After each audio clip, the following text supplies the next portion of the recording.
A History of the 2nd Division Naval Militia, Connecticut National Guard, by Daniel D. Bidwell, Hartford Con. 1911. Here's to the land that gave us birth, here's to her smiling skies, here's to her tars the best on earth, here's to the flag she flies. Forward. That the Naval Division is worthy of a history in enduring form is undeniable. That it is worthy of a historian of more philosophy and patience is also undeniable. But if the principle is correct that any weather is better than none, thus Mark Twain, who once produced a treatise on navigation which he called Following the Equator, summarized his opinion of the elements, then it may be correct to allege that this history is better than no attempt. From newspaper files which have long lain in unhallowed dust, from scrapbooks long undisturbed, from orders and records and literature which has received no generic name, and from the lips of survivors of a glorious but ancient day, the historian has drawn the facts which follow.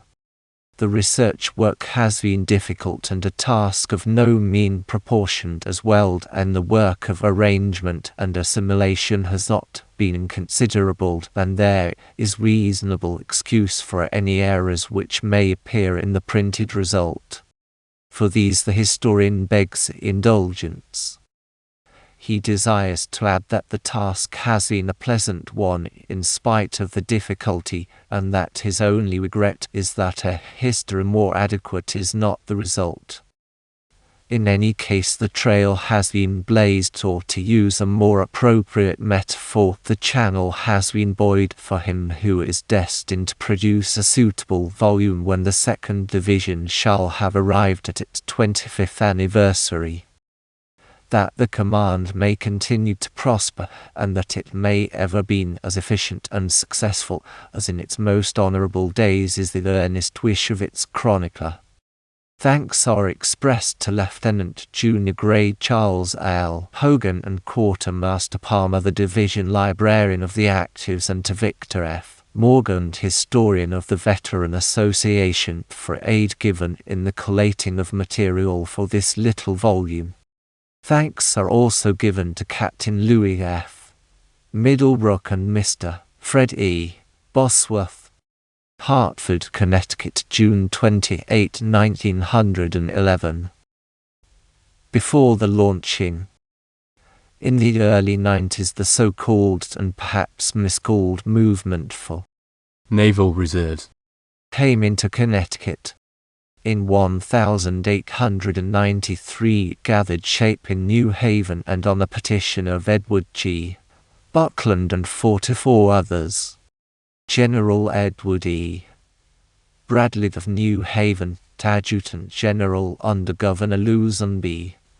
Morris, issued an order for the formation of the 1st Division Naval Militia (CNG). In November of that year a division was organized, a month pregnant with meaning in the annals of the naval establishment of Connecticut, for it marked the institution of a branch destined to endure and to be a just cause of pride to the state of Hull, Gideon, Wells, and Foote. The formation of the 1st Division followed barely 2 years after that of the 1st Naval Battalion in New York State. Massachusetts had preceded the Empire State by more than 15 months, and Rhode Island by about a year, and when the command in New Haven organized the states which boasted naval militia organizations were Massachusetts, Rhode Island, New York, North Carolina, South Carolina, California, Pennsylvania, and Illinois. The total strength of the naval militia in these states was about 2,100 officers and enlisted men. It was in March 1890 that the first command of the kind appeared in Massachusetts, and in the following May that the Naval Battalion, Massachusetts Volunteer Militia pioneer among Naval Reserve organizations in the United States was organized.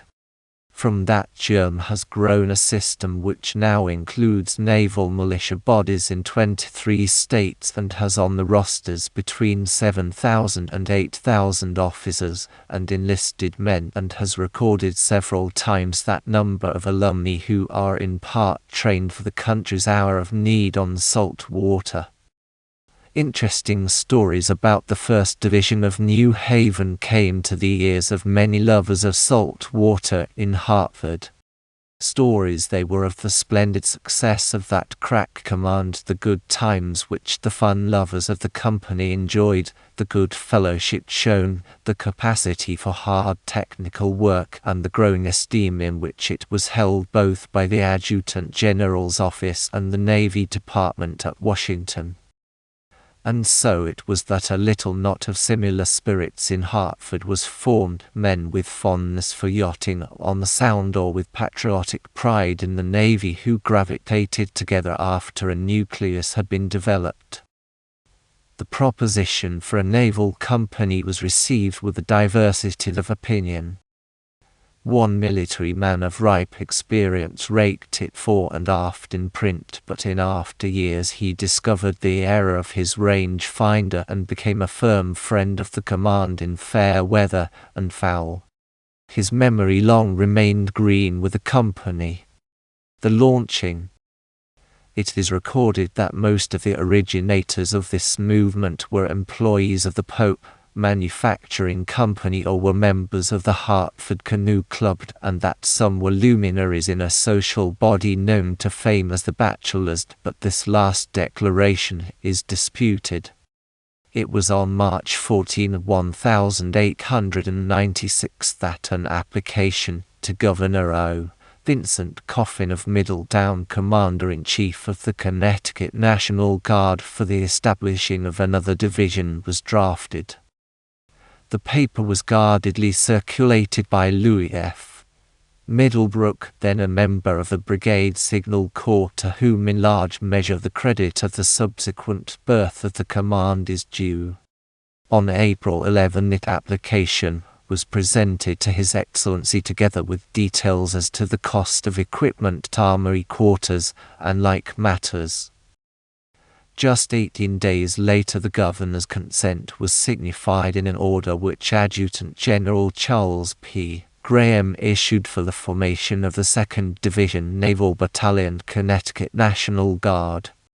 That date is entered in the division's log as its natal day. On the evening of May 12, Commander Edward V.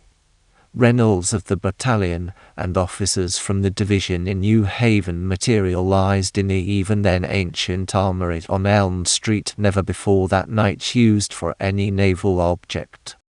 A division was formed and officers were elected as follows: Lieutenant Felton Parker, Lieutenant Junior Grade Lyman B. Perkins, Ensigns Louis F. Middlebrook and Robert H.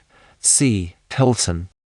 Mr. Parker was a graduate of Annapolis who had left the Navy at the reduction in 1882 and was at the time in the employ of the Pope Manufacturing Company in the patent department. Mr. Perkins had graduated in 1881 from Annapolis as a cadet engineer. He was a general agent for the Hartford Steam Boiler Inspection and Insurance Company. Mr. Middlebrook was in the same company's employ and possessed large executive ability. Mr. Hilton was a mechanical engineer in the employ of the Hartford Rubber Works. He had been a member of Division C of the 1st Naval Battalion of Massachusetts. The division was the armorer's baby, and the sailor uniform and the sailor drill were observed with the greatest of kindly interest, and by the way that interest survives to this day.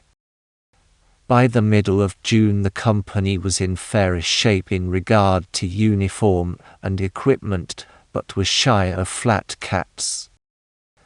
On the evening of June 24 the first petty officers were appointed, the selections being awaited with the keenest curiosity. The appointees were First Class Boatswain's Mate Daniel S. Morrill, Gunner's Mate Louis B. Wilson, Second Class Boatswain's Mate Edward H. Crowell, Gunner's Mate Walter L. Meek, Quartermasters Thomas S. Cheney and Edwin R. Gilbert. Third Class Gunner's Mate Charles D. Rice, Coxswains Robert C. Northam, Frank H. Peltier and Herman F. Kuntz and Bugler Herbert G. Bissell. On the same June evening, orders were read to stand by for the division's first cruise. That duty was on the U.S.S. Cincinnati to protected cruiser. Course 1. The Cincinnati. At 6:45 Saturday morning, July 11, the division, to the number of 46, entrained for New Haven, and by 8 o'clock was on board the Cincinnati as she lay off the breakwater. An hour later the cruiser weighed anchor and headed down the Sound, landing the divisions of the battalion on Gardiner's Island, where they went into camp. Till late Sunday evening it was hard work and plenty of it, but the mettle of the division was shown in the test. Part of Sunday evening was spent in hustling ice. As one member expressed it in a letter. Nearby were naval militiamen from Rhode Island and New York. Monday morning found the division embarking for the Cincinnati, on which instruction was given during the day in gunfire and collision drills. For the great majority of the men it was their first real experience in work on a warship, and the novelty and excitement were fascinating. The following day there was drill in pulling boats with the new coxswains on their metal. A couple of days more of life in camp and on the Cincinnati with good weather did much towards starting the men toward man-o'-war formed, or so some of them began to think. Tanned faces, pipes and plug tobacco came into full evidence. For some it was perhaps a picnic in the open salt air, but an outing in which discipline was strictly preserved and much practical information was acquired. Thursday morning reveille was sounded at Camp McAdoo at 5 o'clock, and simultaneously rain began to fall. After mess the battalion struck the tent, turned to on Camp Key, and transferred 9 boatloads from the island to the Cincinnati. Most of the men were in water to their waists. Between the fresh and the salt they were not incompletely drenched, but their hearts were gay, and when the boats were hove up they tailed on the falls with a will. In New Haven there was a short street parade, and went in the Meadow Street Armory. The 1st Division boys saluted and cheered the 2nd. The tour of duty was pronounced to be a glorious success. On the station platform in Hartford on the arrival of the 2nd Division that evening was a motley of fathers and mothers, kid brothers, best girls and other landlubbers, all eager to welcome the home-faring tin tars. The men fell in on the platform and gave this highly original cheer. Hi. Re. Naval Battalion C and G, 2nd Division. This may sound at this distant day like a rather slender battle cry, but the boys of the division ranked it with the Brekikikex of the Yale Gridiron. The historian admits giving undue prominence to that tour of duty, but begs indulgence on the ground that it was the division's first service on salt water. Course 2. The Main. In a few months the division was carefully recruited, and when the drill season started it was little effort for Jack O'Thedust to report a tidy sum in the treasury. The division parlour was artistically decorated. Along the frieze was painted a stretch of blue water of dipty hue on which was developed some of the most startling advances in shipbuilding. a craft of the time of hired a Roman galleot, a Viking ship, a French frigate of the 16th century, a warship of Revolutionary days, one of the time of Hull, and then the battleship Indiana were pictured. In a way, the series traced the development of sea power. The months of that drill season wore by pleasantly, the boys at work mainly at infantry, for somehow in those days the real province of naval militia men was not clearly lined out, but with a bit of single stick work and some signalling, and when the end of the season arrived most of the men were well acquainted with the work which had been laid out. It was on the battleship Maine that the yearly lessons afloat were learned.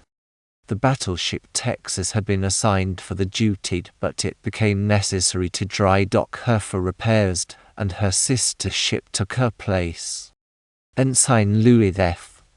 Middlebrook with boatswain's mate Crowell, quartermaster Whiteman, coxswains Oswald and Meek, and seaman Doran Mather J. Morgan, Wells, Gilbert, and Baxter constituted the baggage detail which sailed from the steamboat landing at 7:30 on the morning of Saturday, July 17, on the tug J. Warren Calston for Fisher's Island. The detail pitched camp on rising ground in the rear of the Hotel Montucket, not far from the site of the battalion's camp some 5 years later. The Maine lay at anchor in Fisher's Island Sound. The remainder of the division went by rail to New Haven on the following Monday morning and sailed for the island on the steamer Richard Law. The 2 divisions with the engineer branch and the staff made the battalion nearly 140 strong. Captain Sigsbee was in command of the ship, the same officer who was in command when the tragedy in the harbor of Havana happened 7 months later. His face became familiar to most of our men, as did also that of Lieutenant Wainwright, executive officer, at the time of the explosion, and when that tragedy came the horror had a personal as well as a patriotic interest for many members of the 2nd Division, who remembered by name and face many a man in the ship's complement. Most of the work was at camp, long or in small boats, but not a little was on the ship, where gun drill was among the most interesting of the branches. A lecture on the Whitehead torpedo was a feature of the curriculum. One afternoon during the tour of duty on the Maine, the signal squads of the 1st and the 2nd Divisions met in a contest for a trophy cup, and the squad from the 2nd won. The winning team included Quartermasters Cheney and Whiteman and Seaman Bosworth and V. Morgan. It is interesting to hark back to the Maine days and to record that a racing cutter crew was evolved and that it received some, if not much, instruction and encouragement from men on the Maine. Out of the mist of that week it is recorded that this crew was made up of these oarsmen: 1st Seaman Baxter, 2nd Quartermaster Whiteman, 3rd Coxswain Oswald, 4th Seaman Wells, 5th Gunner's Mate Root, 6th Seaman Havens, 7th Seaman Gilbert, 8th Boatswain's Mate Morrill, 9th Coxswain Northam, 10th Seaman Ingalls, 11th Gunner's Mate Kunst, and 12th Seaman J. Morgan. Without experience, the crew contested with the crack 12 of the New Haven Division and was beaten only by 3/4 of a boat length.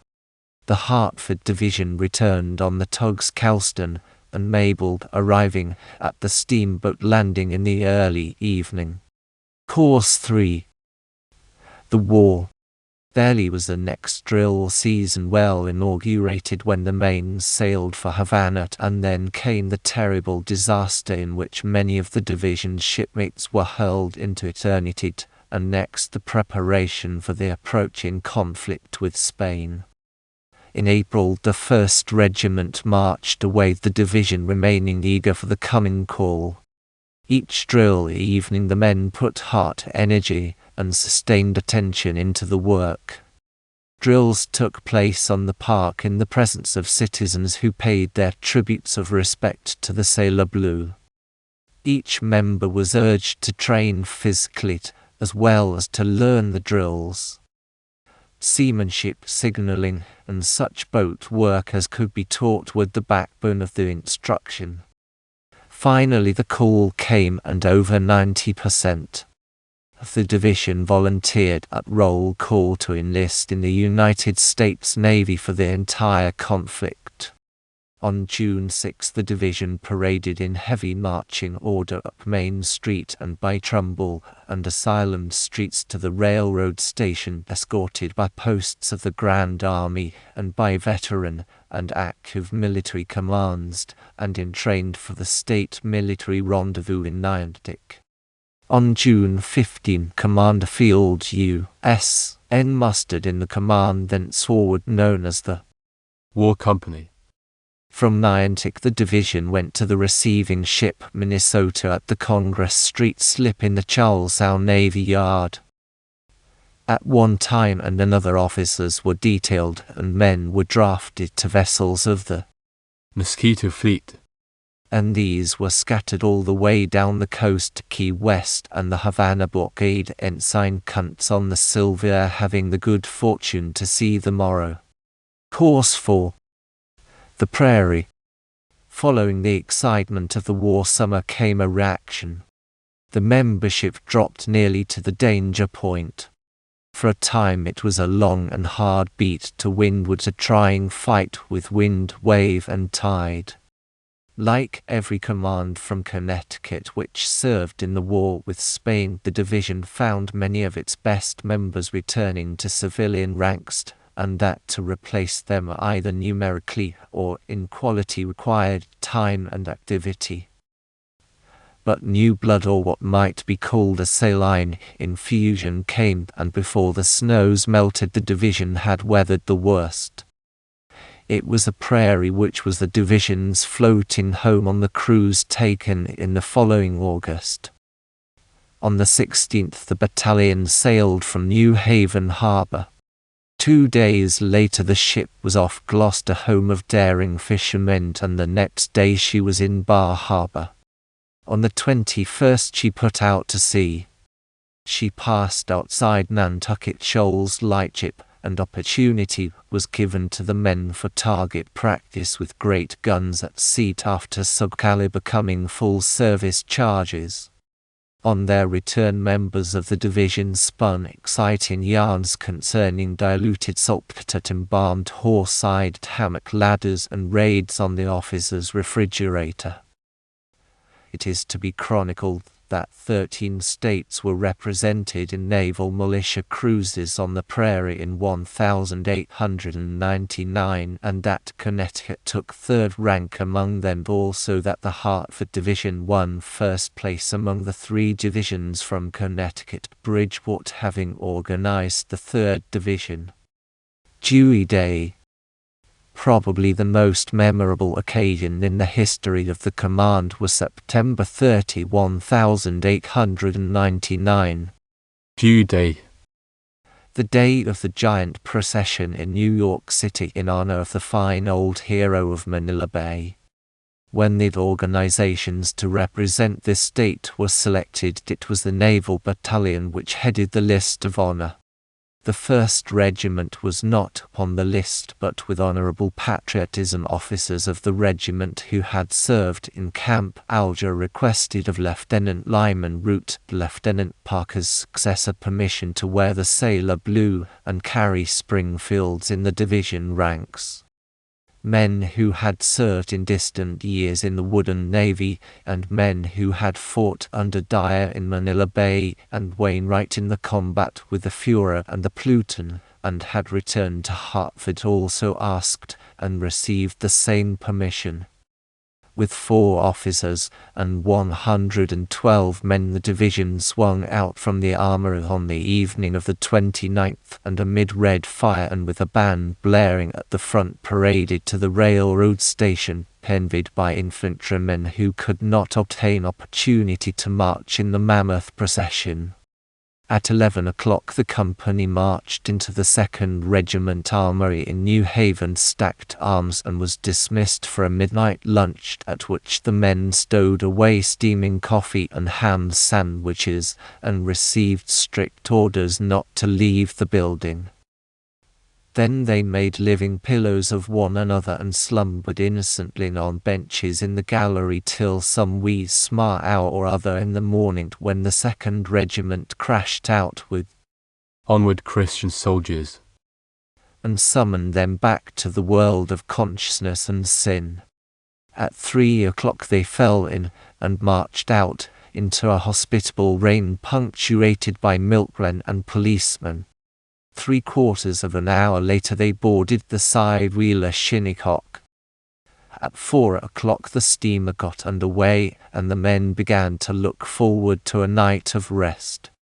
One man slept on his arm under a table in the dining saloon pile 6 feet high with camp chairs. Another was lost to the world under the break of the pilot house. Still another slept on unbaled hay for the field officers of the 2nd Regiment. Some slumbered in gangways and some on the paddle boxes. The mathematical boys of the division demonstrated the problem that it was possible to sleep anywhere in space. Somewhere in the head of the sound the Shinnecock fell on an evil time. A bushing on a feathering paddle blade in the starboard wheel misbehaved and a bar buckled, and for 3 hours she drifted while engineers made repairs. Finally an emergency landing was made in a convenient coal yard in Port Morris, and the battalion trotted at double time for 2 miles over Harlan cobblestones, arriving just in time to fall in ahead of General Oliver O. Howard and the Grand Army Division. During the march the men had a coveted opportunity to view the one-armed corps commander at close range. Much of the time the old hero was obliged to ride with his bridle rein in his teeth and with his chapeau in his hand in response to the frantic waves of applause which greeted him. The occupants of the closely packed stands along the line of march rose in wildly cheering masses as they caught sight of the grizzled veteran and the men of the Grand Army of the Republic. Down Riverside Drive and for 4 miles in the heart of the city the battalion marched with fixed bayonets. It paraded between solid masses of cheering citizens and almost solid walls of flags and decorations. At every halt the men were refreshed with fruit coffee or drinkables, sandwiches and salads or cigars, and presented with flowers and souvenirs. At one halt on aristocratic 5th Avenue a shower of silk college sofa cushions came down from window seats, and a Princeton cushion was impaled on the historian's bayonet. At the conclusion of the parade many of the division repaired to restaurants near Madison Square and Union Square. Dozens of them found when they stepped to the cashier's coot to liquidate that unknown civilians had obtained their checks and paid the bills. A man in a sailor uniform in New York City that September afternoon found it no easy task to spend money. Nothing was too good for the Blue Jackets. It is to be recorded that Lieutenant Kunst, Gunners Mate Huntington, Coxswain Chapin, and Seaman Noble and Nutter preceded the battalion to New York. When the Shinnecock failed to appear, they annexed 3 stray regulars from the U.S.S. Texas and assumed an advanced place in the column. In one of the spectators' stands certain individuals conceived the notion that the 8 were Hobson and the Merrimack survivors. In a few moments the word was passed over the stand and the crowd was on its feet in a wild burst of applause.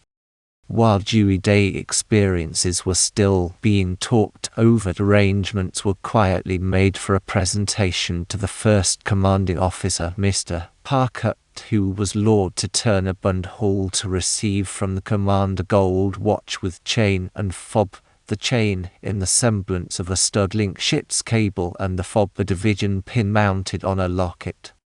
More of the tang of salt air and of the romance of the ocean came one evening in the next drill season when the division mustered in the parlour to listen to a talk by Professor Henry Ferguson of Trinity College, an honorary member, who told a thrilling tale of shipwreck in the mid-Pacific.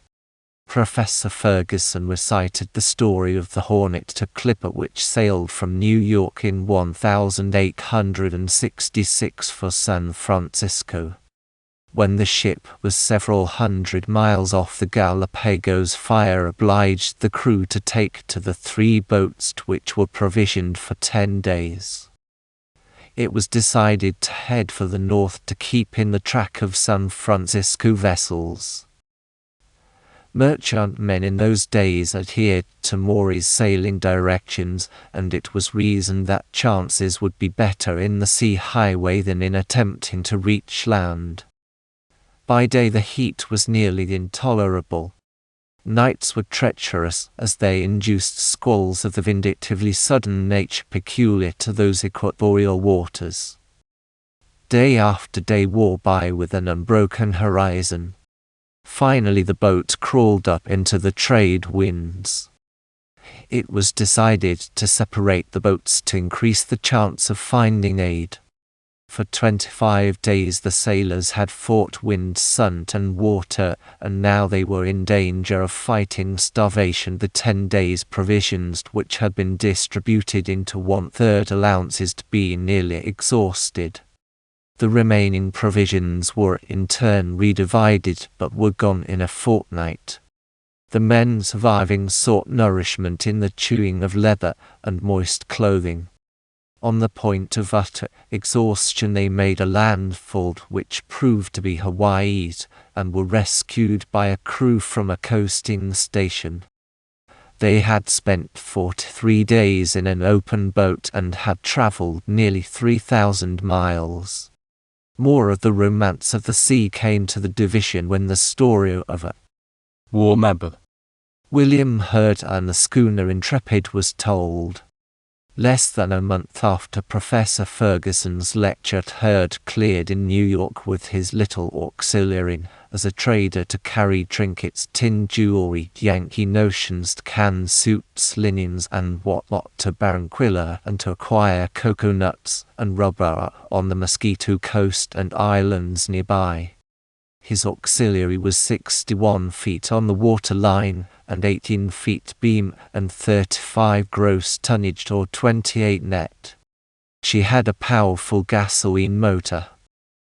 After she cleared, Colombian insurrectionists captured Barranquilla, and Hurd's friends in the division began to wonder what would happen to their former shipmate if an insurrector officer ranged alongside with more of an appetite for grindstones, canned soups and tin jewelry than for international law. But Hurd was able to take care of himself. He prospered as a trader, made a bushel of money, spent it, and finally returned. At the annual banquet of 1900, Admiral Bunce, USN retired, was a guest, and in his speech pointed out that foreign intelligence officers knew full well that 7/10 of the arms and ammunition made for the government came from Connecticut. In response to a toast, another speaker, Francis B. Allen, said, "It was one of your honorary members, our distinguished Admiral Bunce, who, while in command of the North Atlantic Squadron just prior to the Spanish War, brought not only the fleet but each individual ship to such a degree of excellence in squadron evolutions and gun drills that he enabled his successors to acquit themselves so creditably that Sunday morning outside Santiago Bay, when Cervera's squadron tried to escape, that the result afforded us the greatest 4th of July celebration since Vicksburg surrendered." A month later, Ensign Middlebrook launched the Veteran Association down well-greased ways, and on May 23 the battalion had its first field day assembling at Savin Rock. It was reserved for Gunner's Mate Chapin to make known to Hartford a new method of celebrating the 4th of July. he navigated a picked gun crew at the close of the midwatch from the armory to the city hall, and at sunrise pumped out a salute of 21 shots from the lean throat of a Hotchkiss 1-pounder. Irate sleepers admitted that Chapin's method was convincing. They were justly incensed when he marched the crew under the Asylum Street Bridge and fired a like salute, and still more so when he took it to the Park Terrace and discharged a 14-shot salute. Chapin proposed to fire a salute in Wethersfield, but ammunition ran low. Course fire. The Prairie again. That summer's cruise was on the Prairie and led to Penobscot Bay. The division sent in a whaleboat crew to race against one from the 1st Division on that water, and its crew defeated that from the Elm City by a quarter of a length, one of the New Haven officers marveling at this result and asserting that it was a mystery of the deep. It also captured 2 other boat races. Later in the summer, camping parties spent weekends in Paradise, the narrow strip between Bog in Rock and the river a short distance below Middletown. The division's steamboat and the pulling boats which had come a season or 2 before were in popular favor. They gave silent lessons to the boys in boat engine work and in the stowing of dunnage, thereby adding variety to the oarsmen's drill of the early spring. December 22, Lieutenant Parker died at his home in South Lancaster, Mass. Mourned by all who knew him. A patriotic officer, a loyal friend, he had won the affection of the command. 1 minute prior to midnight, December 31, 2-gun crews unlimbered in the rear of the City Hall, and on the dot of midnight, the opening of the new century, gunner's mate Chapin fired the first shot in a salute of 21 guns, the welcome to the newborn heir of Tyne. Century No. 20's first gift to the division was an indoor baseball team. The sport was new to the armory, and it jumped or slid into instant favor. The first game was with a team from Company, and to the astonishment of everybody, and most of all themselves, the sailors won by a score of 17-12. They contended with a hurricane of batting in the 2nd inning and dragged anchored, but they weathered the storm and won with an inning to spare. One of the division advocated a diamond of this kind. Home plate on the forecastle near the foremast, for baseline the starboard foremast shrouds, and for first base the foretop along main topmast stay to second base, the main topmasthead down main topmast rigging to third base, the main top, then down the mainstay and on to the point of beginning. None of the other teams would play on that diamond. In a sham battle held in the armory in Governor McLean's honor, the division had a conspicuous part, and in the spring the battalion had its field day in the South Meadow. Governor McLean had appointed Mr. Middlebrook to be naval aide on his staff, with the rank of captain, the highest rank which any member has obtained in the Connecticut Naval Militia, later naval aides having the rank of lieutenant commanders. Course 6. To Camp Newton. The 3rd anniversary of the mustering in of the battalion at Niantic was observed by an outing at Woodmont, followed by a weekend cruise on the Elfrida, the converted yacht once owned by W. Seward Webb and purchased by the government at the breaking out of the war with Spain. At a banquet in the Pembroke Hotel at Woodmont, General Edward E. Bradley, Adjutant General when the 1st Division organized, and Senator Joseph R. Hawley were speakers. Master-at-Arms Murphy trained a volunteer racing cutter crew at intervals in the course of the summer, bitterly lamenting that he never had the same men 2 evenings running. Still, he had men who were fairly proficient when the battalion had its annual tour of duty at Camp Newton on Fisher's Island. Tent life was varied by considerable work in pulling boats. It was expected that a cutter race would be rowed between the Hartford racing crew and a crew picked from the New Haven and Bridgeport division, but the latter did not materialize. That spectators might not be disappointed, 2 crews were selected from the Hartford oarsman Lieutenant Lyman Root acting as coxswain for one and Assistant Surgeon Carroll C. Beach for the other. Mr. Root's crew was inspired by the presence of Dick, the division's mascot, a corpulent bulldog with a blue flat cap cocked rakishly over one ear. With one hand on the tiller and the other on the dog's collar, Mr. Root incited his crew and won by a half length in a course of half a mile. For most of the 6 days rain came down in buckets. The camp work was a practical lesson to the men of the division. That they returned healthy, well-disciplined and contented, as well as much more familiar with duty either afloat or ashore, demonstrated the learning capacity of the men and the value of the camp.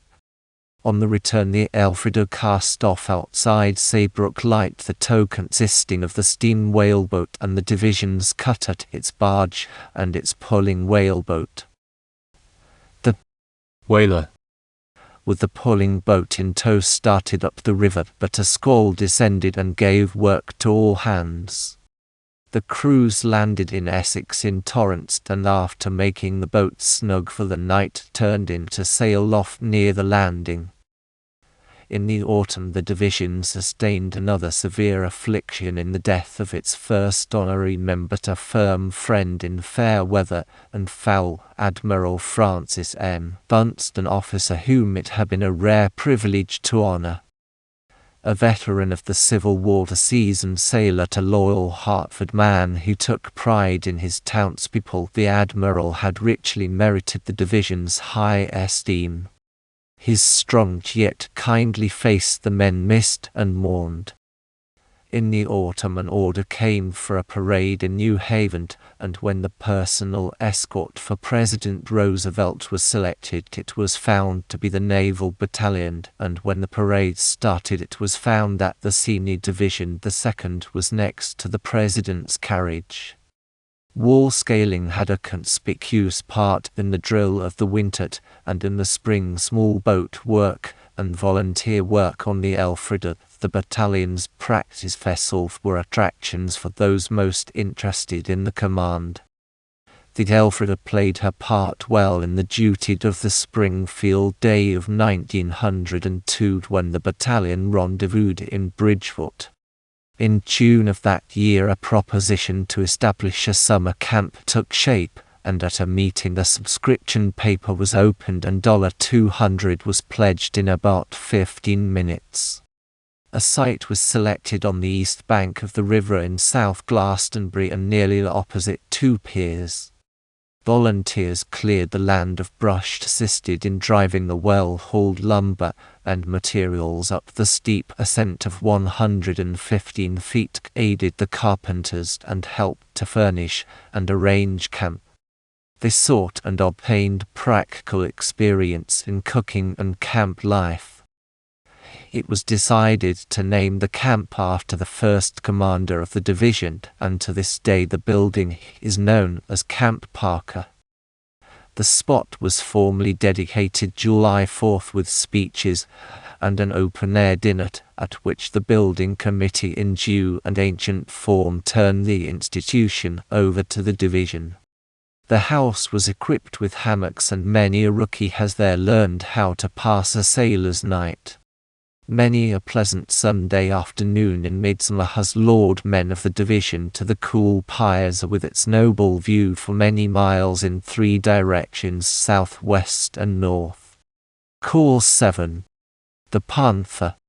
In some respects the yearly cruise, which started several weeks later, was among the most memorable adventures of the division, and when some of the old hands are spinning yarns about what they did when they were young, they like to hark back to the Chambord and a certain hike across Montauk Point.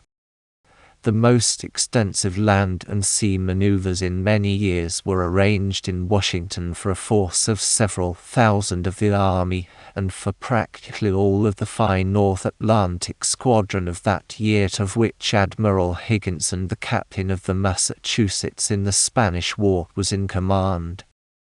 It was on the auxiliary cruiser Panther that the battalion served. The division boarded the ship in New London Harbor. In the course of the service, the Panther steamed as far east as Manager Bight and as far west as New London, the object of the maneuvers being to test in a practical way the defenses of the eastern entrance of Long Island Sound. At sundown of a Saturday, the most powerful fleet to that time assembled in those waters was riding to anchor in the Bight, awaiting the passage of the hours before midnight ere beginning maneuvers against the string of forts and signal stations scattered all the way from Woods Hole around to Montauk. As night shut down, the signal lamps began their arduous work. At midnight, hoarse orders came from the Panther's bridge, and the rattle of the steam winch and the heavy clank of the cable in the hawse pipe announced that the ship was getting under way. Sunday found the ship off Block Island, and Monday evening found her heading north. Just as the watch off duty was beginning to snore peacefully, the bugle sounded the call for general quarters. In a moment the gun deck lights were switched on, and ladders and hatches were choked with men piling to their stations. Masters' arms were unceremoniously rousting out rookies from their hammocks. In barely more time than it has taken to write this paragraph, the guns were cast loose, ammunition was provided, and the big naval bulldog was in fighting trim. One afternoon the battalion had boat drill. Cutters were loaded and with boat guns working, and the landing party armed with rifles. There was a pretty bit of excitement. A day later the heavy guns belched at a signal station ashore, which crumbled to theoretic dust. Then the naval militia men were mustered at division quarters, and a day's ration was issued to each man, a 2-pound tin of canned beef to each pair of men, and 5 or 10 hard-tack or ship biscuit to each man, and a canteen full of water or coffee as the man elected. The call came for arm and away boats. With a Colt automatic in the bow of each cutter, the party landed, going into extended order, while a detail took possession of the telegraph and the telephone station. The long line of blue swarmed over a strip of sand and a bit of swell to a knoll. Then began 2 hours' hard work.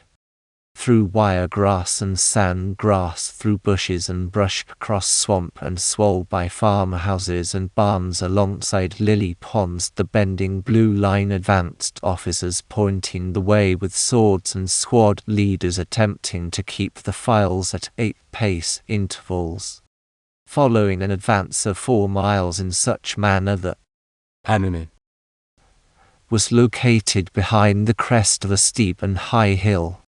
The order for a charge was given, and with a yell the men sprinted forward under a heavy shower of fireworks. Ensign Northam was the first up San Juan Hill, and it was reported that the historian was the last to reach the summit. At this juncture the heavens opened, and rain came down in buckets. After a quarter of an hour in the downpour, the battalion started on the return of 4 miles. The hike was at route step. At the beach the oarsmen had a stiff pull against wind and tied in boats loaded to the gunwales. But the young salts were in fine spirits, and when the order came to shift to anything dry, it was received as a joke. The chief boatswain's mate of the Panther was C.K. Clausen, the Clausen who accompanied Hodgson on the Merrimac and was confined in the Spanish prison near Santiago. At the end of the week, when the Panther left the squadron, her course lay between the Olympic Jew's flagship in the Battle of Manila Bay and the Brooklyn Schlays in the capture of Cervera. To each was given a salute with the bugle and the lining of the rail. The Brooklyn's band rendered a patriotic air. In the following fall the division took up target practice in real earnest, and at a special shoot in the South Meadow chief gunner's mate Herbert E. Wiley won the first place. Barely was this function over when it was decided to produce a comic opera, and The Mikado was selected. This was presented in Parsons so well that critics agreed that the division could sing as correctly as it could sail. In the winter the division tried its fortune again at indoor baseball with varying results. On one occasion, it played an exciting game with Company A, won the game, lost it, and won it again just clear in a lee shore by a score of 19-18. On another it defeated the champions of the Armory in an 11-inning contest. The second annual indoor meet demonstrated that the series had arrived to state a fact which each February proves again. To extend its activities, the division sent a picked gun crew on an inland cruise to New Britain to give an exhibition drill. The field day was spent at Charles Island. To still further extend its activities, the division crossed afoot from the island at low tide to the mainland. Course A. At Niantic. Amphibious is the word to apply to the division's tour of duty that summer.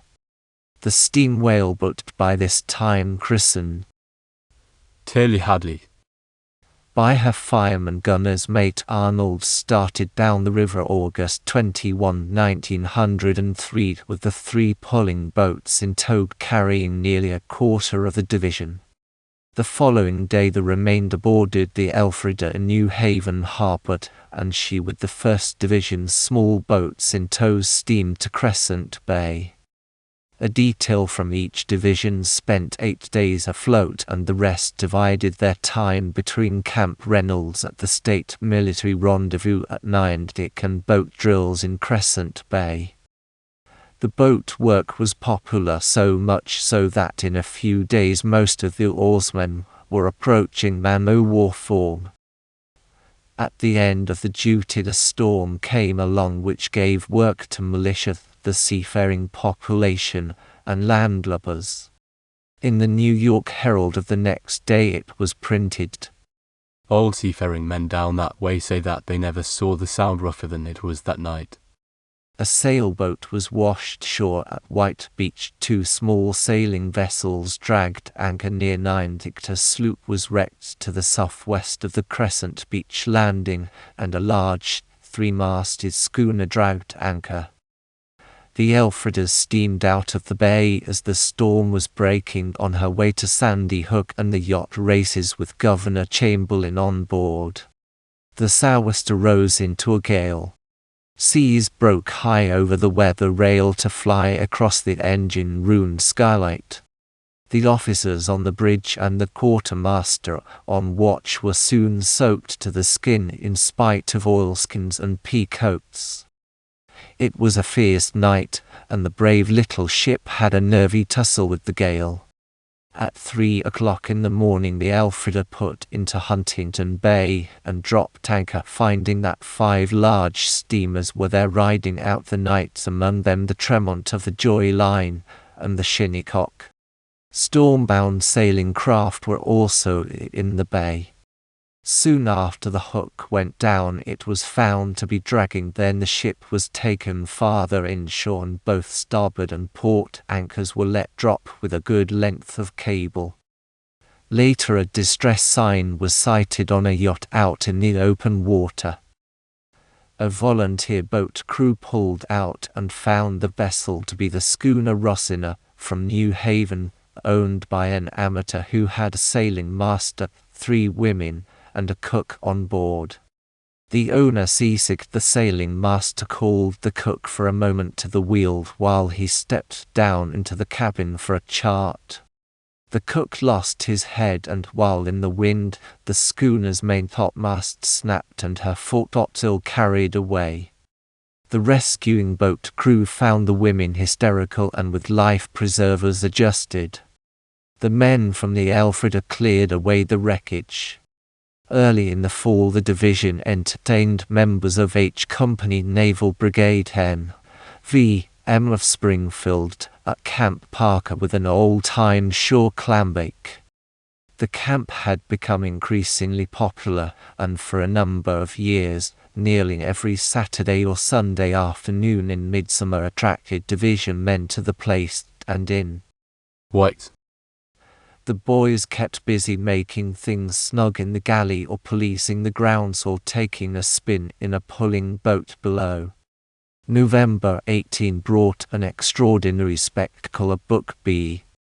At our bell in the first watch, librarian Palmer and Jacko the Shelf MacDonald broke out their accessioning system and the smoking lamp was lighted. The books given made a startling list.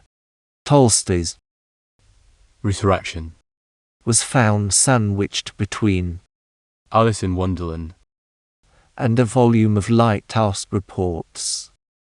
General Miles Kipling, Morgan Robertson, and Roosevelt were popular authors.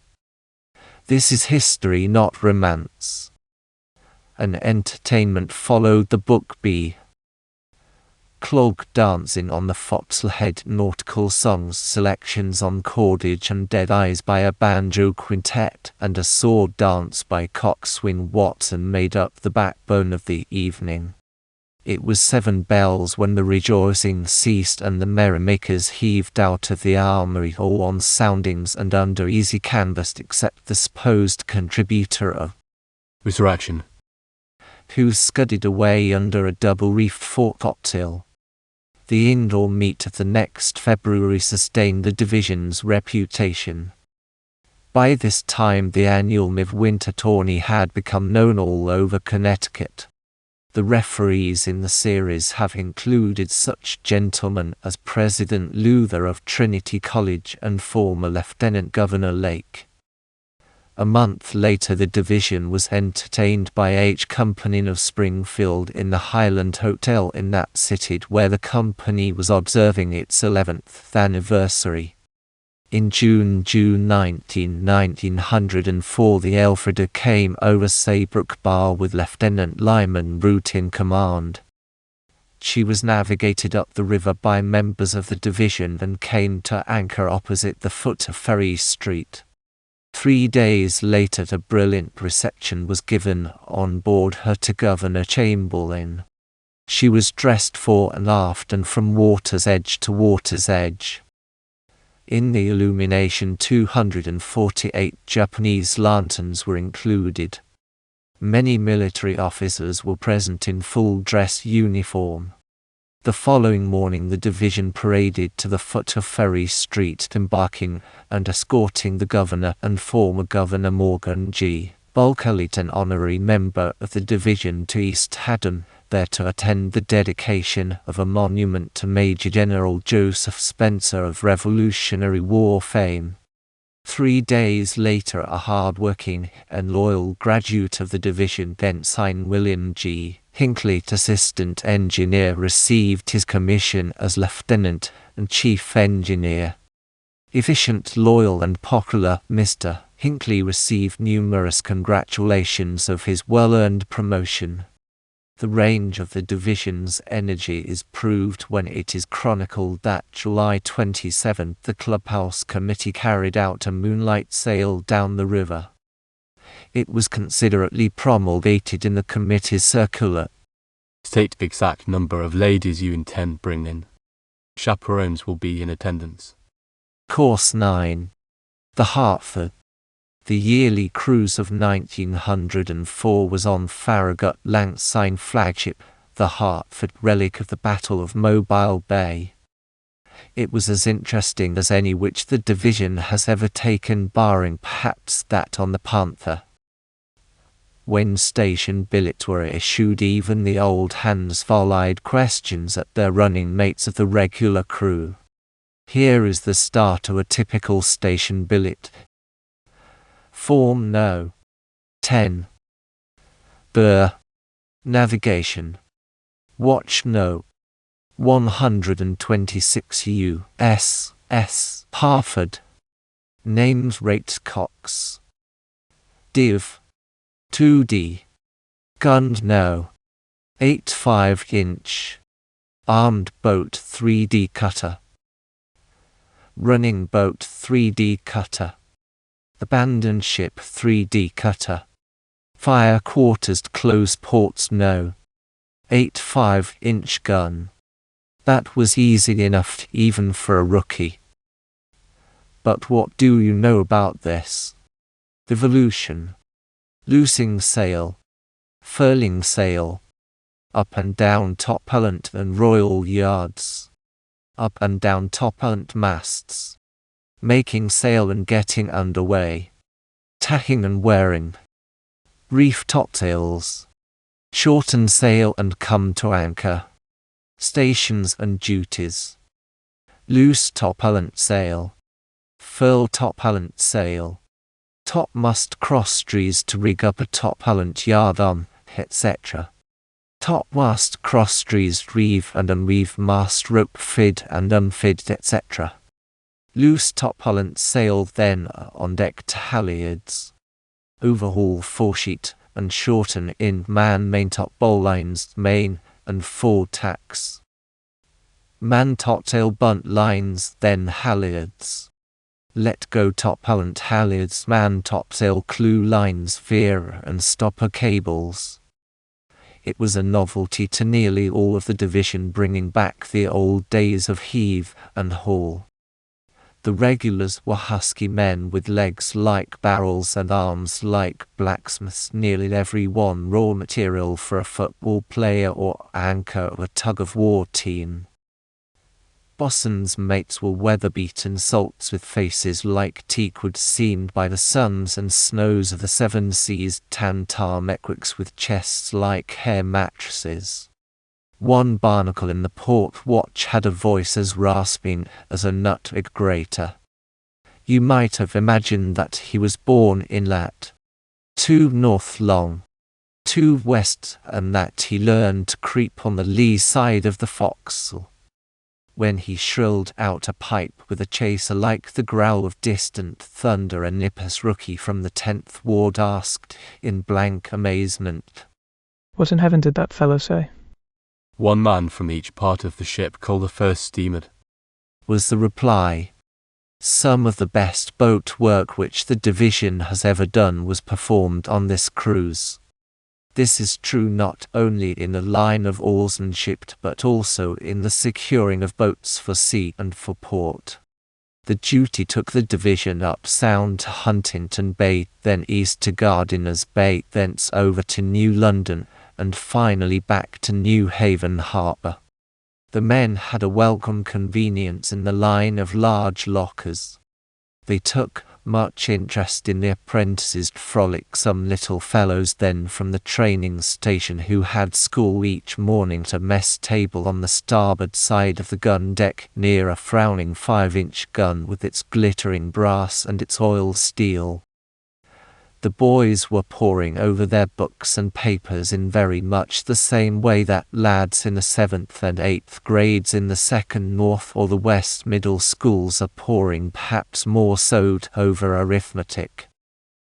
In the instruction of the class, the chaplain was using some of the books which citizens of Hartford gave to the ship's library in 1899 at the suggestion of Admiral Bunce. Most important among the events of the early part of the ensuing drill season was the election of Lieutenant Lyman Root to be navigator of the battalion to succeed Lieutenant Robert E. L. Hutchinson, promoted to be Lieutenant Commander, and in turn succeeding Lieutenant Commander Frank S. Cornwall, promoted to be Commander of the battalion. Vice Commander Averill retired. In his capacity as Chief of the Division, Mr. Root had shown exceptional versatility, having been successful in the social and athletic lines as well as in drill and discipline. At the next drill evening he took formal farewell of the division which he had so long and so ably and so considerately commanded, giving generously of his best energy and most faithful loyalty. He had taken the helm when the command was little better than a wreck, had nursed it back to health and prosperity, and made it the finest military company in all Hartford. In fair weather and foul weather, in joy and sorrow, on soundings and off soundings, his steadying hand had been at the wheel and had time and again brought the division safe into port. Strong and clear-purposed affection for the command and for salt water, these were our chief's dominant traits. The ability to read character was another quality. But of these three characteristics his affection for the division stood ever foremost. Captain Howard J. Bloomer came over from the infantry to act as next lieutenant of the division, not the least of the prerogatives being the privilege of presiding as toastmaster at the yearly banquet.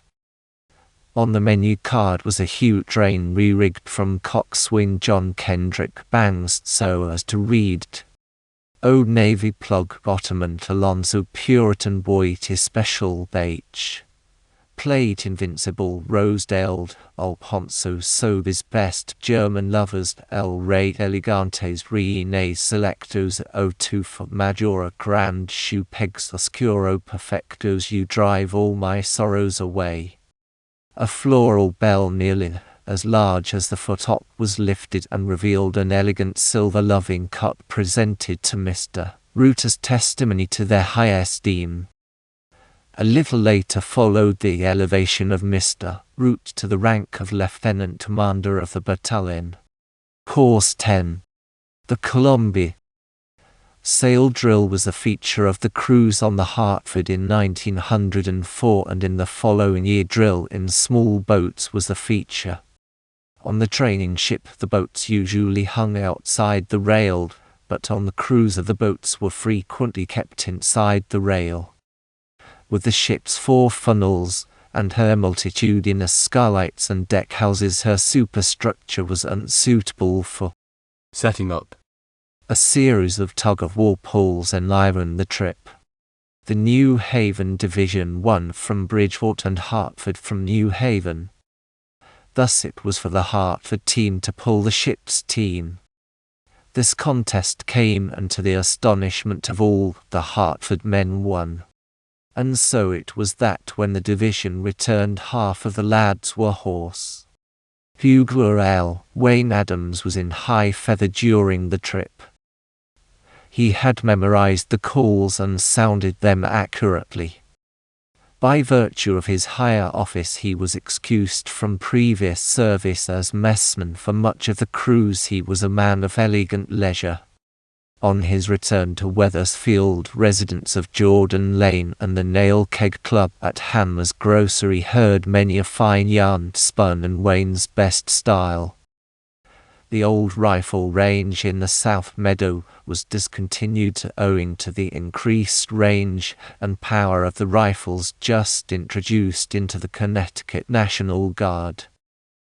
In consequence, the division's full target practice was conducted over the range in South Manchester. Acting as a marker, Landsman Hill was hit by a deflected bullet which was found later in his shoe. Hill was taken to the Hartford Hospital. Following the indoor meet given successfully, of course, the division began to prepare to celebrate its 10th anniversary. The banquet was held in the Hartford Club. In the blue uniform, the men of the division attending mustered for entry into the dining room to the strains of a march. A dismounted signal gun of old-time size from the Dauntless rested at the center of the head table, flanked by 2 silver cups, trophies won by athletic teams from the division. Knife bayonets of the new kind rested on the cups. 2 stacks of rifles afforded resting place for the division's colors. The menu cards contained the following: such a deal of skimble, Scandal stuff has puts me from my faith. Henry Roman 4. A page where men may read strange matters. Macbeth. Ex-home port routine call all hands. Heave anchor to short stay, serve grog, stand by for a blow up and down port, marine growth bleached starboard, hot suds serve forward on turtle deck, bony walks the plank to the wake, Dutch sea apples sliced, Irish torpedoes, cascarets. Damn the torpedoes. Go ahead. Sea cow off Madeira, spud ship is burnt side bullets. Lemon root punch. Fruit scouse, Vesuvius ice. A ball. Pass to leeward, Rockwood fort, and club black jack. Divine in hookers, glorious in pipe. When tipped in amber, mellow, rich and ripe, like of the charmers wooing the caress, most dazzlingly when daring in full dress, yet thy true love is more admired by far, thy naked beauties give me a cigar. Boatswain's mate Byrond. The island. Roman 2. 2 hours would pass. Off Yarnland. Governor Roberts brought the division men to their feet when he told them that he intended to order out the battalion. When the presentation took place of the silver service voted by the General Assembly for the new battleship Connecticut, Senator Bull Kelly told the familiar and always stirring story of Admiral Bunce's splendid work in taking a monitor around Cape Horn. In the early spring, Lieutenant Junior Grade Robert D. Chapin succeeded to the command of the division. In the 9 years he had been in the division, he had ascended the ladder round by round as seaman, coxswain, gunner's mate, second and first class, and boatswain's mate, first class. He had served on about every brand of standing committee which the organization had utilized. Later he was appointed naval aide with the rank of lieutenant commander. Again in the early summer a racing crew was essayed with boatswain's mate Hogan in charge of the training, the course extending from an imaginary line off the old pumping station below Riverside Park to a point off the East Hartford bank about a quarter of a mile above the railroad bridge. Training was punctuated by swims and dives from a spring plank in the meadow bank a short distance from the bridge.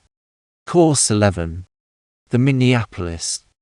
Mr. Chapin's cruise was on the Minneapolis, sister ship to the Columbia, and it started on August 25, 1906 from New Haven Harbor. The ship steamed down the Sound and by Race Rock Light and anchored off Block Island in the evening with the port anchored in 17 fathoms 60 fathoms of chain out. A protected cruise at the Minneapolis did not rate a band, but she carried one till the Dolphin came along and commandeered the musicians. The next day the ship steamed out to sea for 100 miles and then after a diversity of courses came to anchor in Menninger Bight. Target practiced while the Minneapolis was steaming to rate of 10 knots made one afternoon's work. In it the division's team struck hard times, but in the signal contest later the division redeemed itself, Quartermaster Palmer being an easy first among the signal force of the battalion in the Ardwa branch, and Quartermaster Ferris making an especially fine showing with the semaphore work. The division has for several years been strong in the signal branch. When Governor Woodruff chose a naval aide it was Mr. Chapin who was selected for that high honor, and when the next commanding officer of the second was nominated, Dr. Beach moved up to a lieutenant's stripes. Beginning in the ranks, Dr. Beach went upon the staff as assistant surgeon and then back to the second as ensign. For a number of years the division had combined with other commands in the Elm Street Armory to attend an annual military service in a Hartford church, but in the following December it decided to attend a separate or sailors' service and the Church of the Rev. Dr. Main was selected.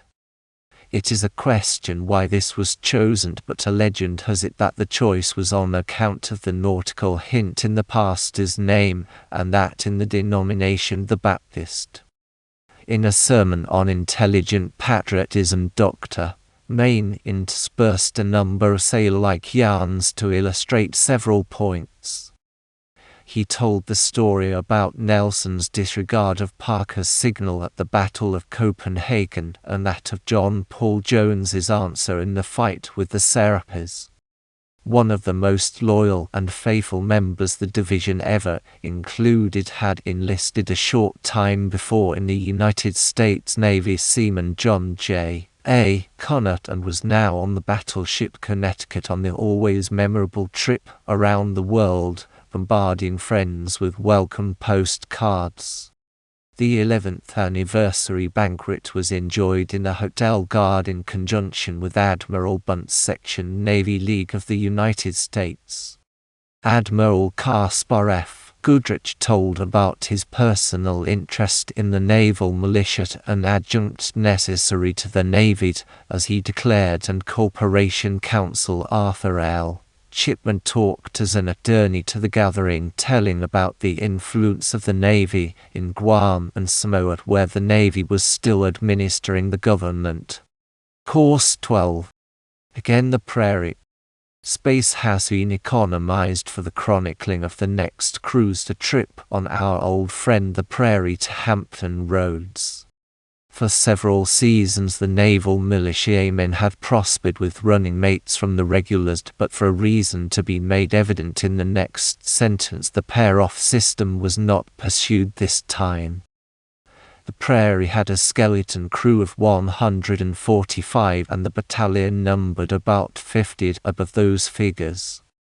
The start for the run down the coast was made by way of Montauk Point, rounding which the Prairie put her helm over for the first long leg on a course of S. 58 degrees W. Early in the evening the wind began rising and old hands watched the rookies for symptoms of internal disturbance. The journey down was a welcome innovation, and the passing of 5-fathom bank lightship and of winter quarter lightship were events. When the Cape Charles lightship came abeam, the Prairie went on various courses until she dropped anchor off the Chamberlain Hotel at Old Point Comfort. During a part of the run, soundings were made by the Thompson sounding machine, a method that had been studied in former cruises, but with less interest than on this. The Jamestown tercentenary was in progress that summer, and liberty to an unusual extent was allowed to the battalion. One afternoon about 50 members of the division visited the Connecticut building at the exposition. Most of them signed their names in the register, boatswain's mate Perkins at first directing the writing class, and when he tired, another petty officer relieving him. It was with joy nearly equal to signing the payroll that the sailors affixed their signatures. Manager Curtis greeted the men with a graceful courtesy rivaled only by Commissioner Barber's graceful urbanity. Maps of the exposition grounds were served out. By using these and keeping the lead going and working their jaw tackle, the men made shift to reach proper destinations.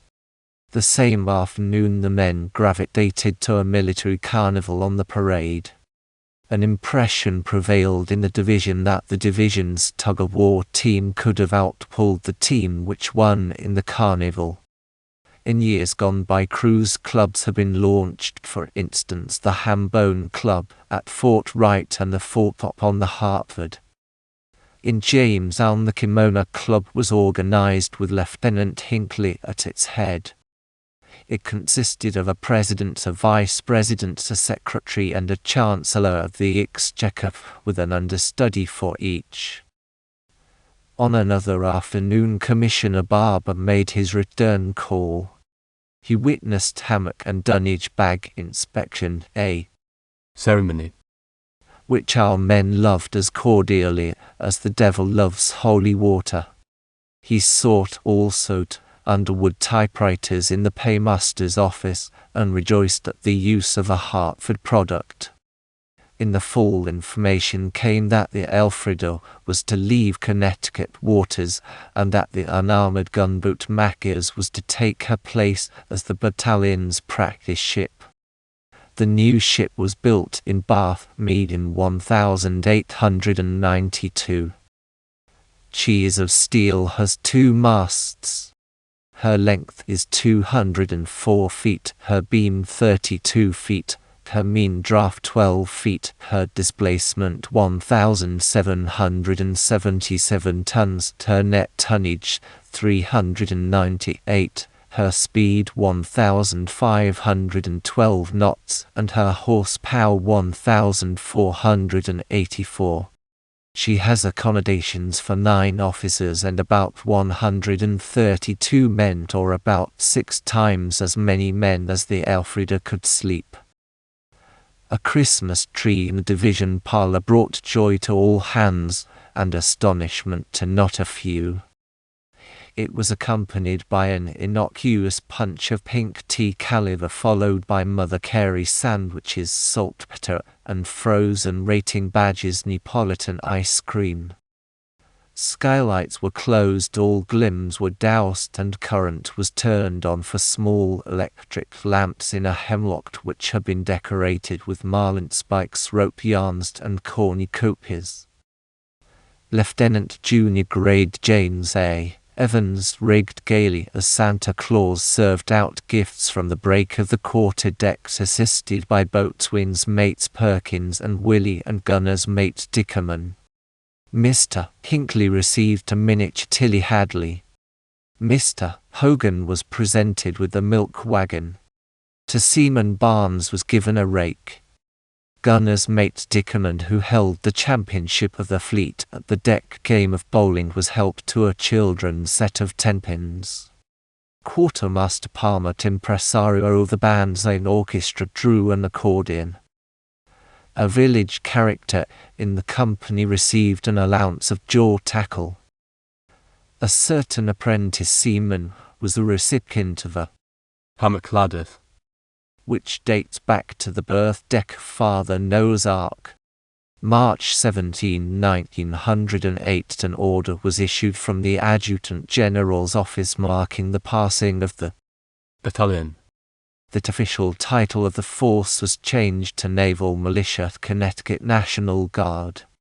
Ratings were officially prescribed, those of the first class in the division being the following: Master-at-Arms, Boatswain's Mate, Gunner's Mate, Machinist's Mate, and Water Tender.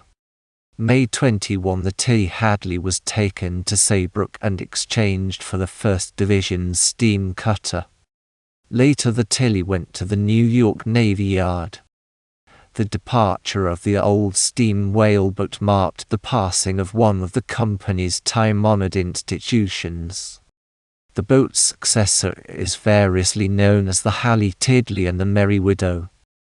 The observance of a division Memorial Day began this year, actives and veterans assembling at noon May 30th for a service and parading in the afternoon as part of the escort to the Grand Army of the Republic. In midsummer, a movement came to reorganize the Veteran Association. A meeting was held July 24th, and the project advanced to a second meeting held a week later, when the matter of participating in the approaching dedication of Hartford Bridge was discussed. Former Ensign Fred E. Bosworth was chief oiler of the machinery. Course 13. And again the Prairie. Once more it was on the Prairie that the company cruised. It was the 4th time, once to Bar Harbor, once to Penobscot Bay, and once to Hampton Roads. So often has the ship been the company's floating home that long-service members are more familiar with her than with any other ship in the Navy, unless it be the Machias. With the company were men from Naval Militia in New York City and Brooklyn, congenial companions with more of naval wardrobe than the 2nd Division showed. The cruise was mostly in the Sound. The ship was engaged in squadron maneuvers. A flotilla of 6 torpedo boats accompanied the squadron, as did also 4 submarines.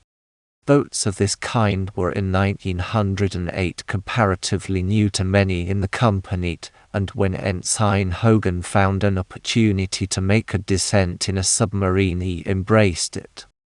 Back in Hartford, the men grew busy in preparing for the bridge dedication, the most important festivity which the city has ever conducted, to which the command voted to invite its old nautical guest, H Company of Springfield Down.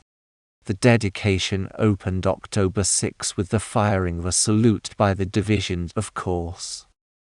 In the evening, the division paraded in a historical pageant, the men representing men o' war's men of the conflict of 1812. The battalion paraded in a giant military procession of October 8 as a landing party, marching in white hats and being among the warmest favorites in the long column. In the afternoon, it banqueted in the Y.M.C. with H Company men, for whom the division's poet laureate had evolved a lyric, of which the following is a specimen verse.